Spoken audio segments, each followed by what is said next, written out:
Well, we've still got a lot of calls lined up for Dr. Judith Reisman, probably the country's authority on Alfred Kinsey and his disastrous effect on American morals and on the schools. Let's go back to those questions and comments on the toll-free number here, 800-736-3202.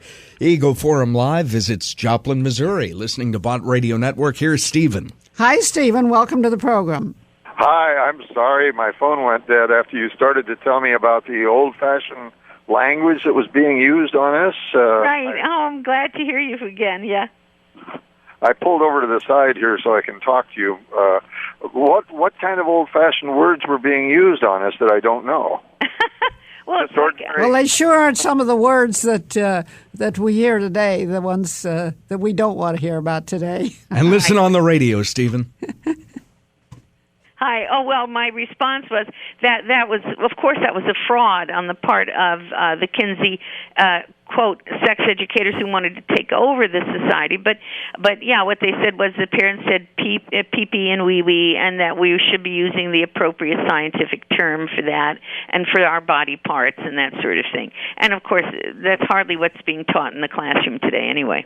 But they didn't just use scientific words, they used vulgar words. Oh, they use very vulgar words, and they have the children practice writing them, and they have the children practice standing up and saying them. The desensitization, the brutalization of our children is unparalleled, and we can't be surprised when those children then act out behaviorally in very bizarre ways. First of all, remember, in my book, Sexual Sabotage, I try to make it really clear that one of the biggest things they did was to lie about the greatest generation, to lie about our heritage by claiming that all of the people that fought and died for us and gave their lives during World War II were really just a bunch of hypocrites and liars. By telling these children that their parents were hypocrites and were sexually perverse, those children then would end up becoming the me generation that never believed anything. If you don't believe your parents about sexuality, you're not going to believe your parents about their other values. Eagle Forum Live with questions and comments on the toll-free at 800-736-3202. Ruth is up next, Phyllis. Hello, Ruth. Welcome to the program. Oh, thank you so much. I had a question for Dr. Reisman. I'm a grandmother, and I'm so extraordinarily concerned after hearing this. How do we get involved in a legal pursuit of this? Well, talk to Phyllis. I don't know. I think Dr. Reisman may have a little more confidence in the judges than I do. Well, I'll tell you something. You know, I was charged with libel and slander when I was on a program a few years ago in the Netherlands, in Amsterdam, when I said that Playboy magazine was producing child pornography, which they were and are actually still, but they're not doing it now, but that they were producing child pornography and were the heaviest promoters of child sexual abuse and child pornography and incest. And so Playboy sued me in the Netherlands, Phyllis, and I'm sure you had all American due process. Oh, absolutely. But the fact is, we won. We won. And I said, if you can win in the Netherlands with a judge, because a picture's worth 1,000 words, we have the pictures. It is impossible. Donahue went after me in his show. But once you put those charts up there and you see a little 5-month-old and a 2-month-old and you read the chart, a picture is going to succeed any time. You cannot stand against these data. So yes, I say we can go into the courtroom. We do have a power in our hands, and we need to finally try to exploit it before we lose every judge. You can join Eagle Forum Live anytime at 800-736-3202, Belleville, Illinois. And here's Ken listening to Bott Radio Network. Hello, Ken. Welcome to the program. Thank you, Miss Phyllis. I've just been suggesting that whenever, at least once in a while, that the kind of doctorate, excuse me while I speak a little lower register here, anyway, that I have over 40 years in the classroom, and I know that, memory is fleeting, very fleeting. and when it comes to memorizing things and so on. Okay, so what's your question for Dr. Reisman? The question is, would the participants in these discussions mention what kind of doctorate, earned a doctorate? First of all, that it's an earned doctorate, and in what field? Very As I understand it, Dr. Kinsey was an entomologist. That's the closest I know. But I maybe am not using the proper term. No, that's right. Yeah, and he was a zoologist, and his specialty was gall wasps. But I know what a zoologist is. They deal with animals, but what is an entomologist? Insects. He was a specialist in. Oh, that was his specialty? Yeah, gall wasps. And he figured that he said there's no difference between an insect, analyzing the wing spread of an insect and analyzing the sex life of a human being. Okay. So this was a man who had a real problem, and he transferred his problem to all of us people, that's the issue.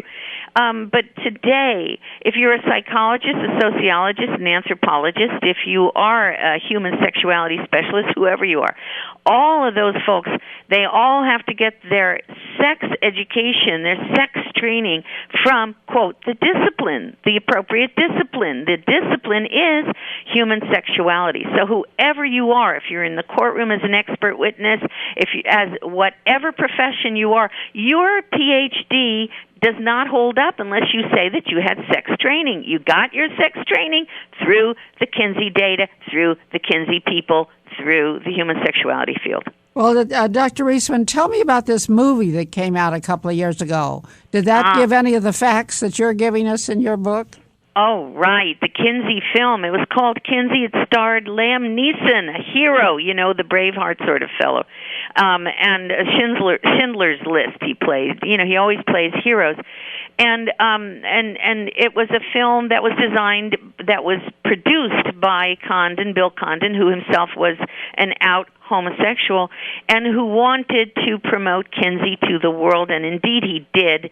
The one scene So it was a very pro-Kinsey movie. Oh, very pro-Kinsey. And they had no intention of talking about the children until Dr. Laura Schlesinger started advocating for Neeson to no longer not play that part. And once she advocated publicly, and we tried to get an advertisement out there in Variety, and they wouldn't let us do it. Once that happened, they had to include a scene in which Kinsey was interviewing the male who was raping 800 children for him. And by the way, it's in the film.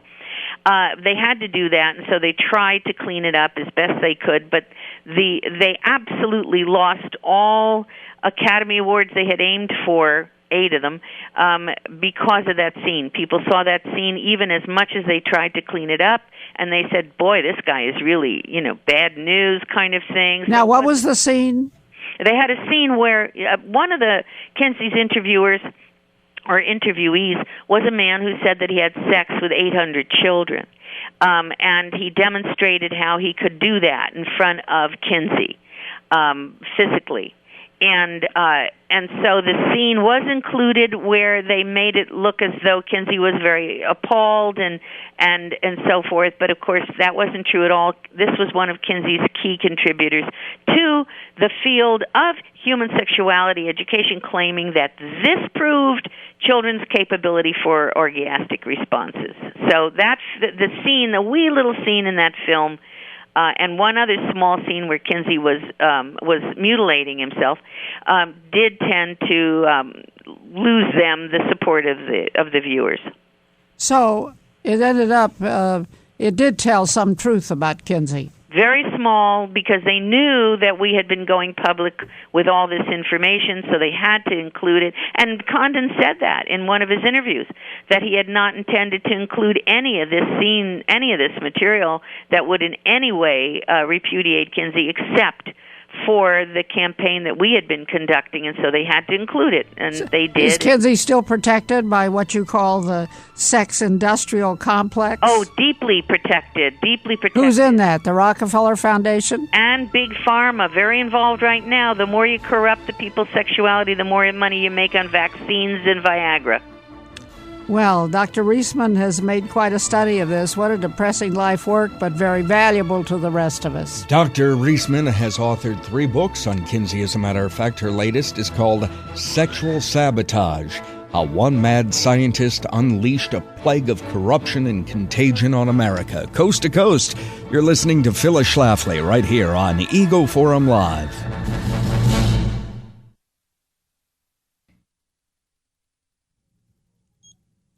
I want to thank Dr. Judith Reisman for joining us today and telling us the truth about Alfred Kinsey's lies and exposing him as a scientific fraud.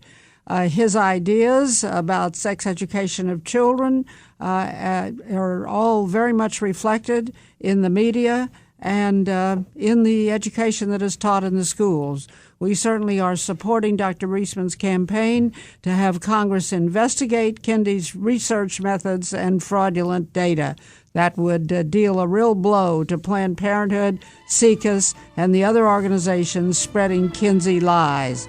You can find more by our website, where we will link to her book, Sexual Sabotage. Join us at egoforum.org. Next week, Phyllis's guest explains how socialism is at odds with God's law, the family, and the church.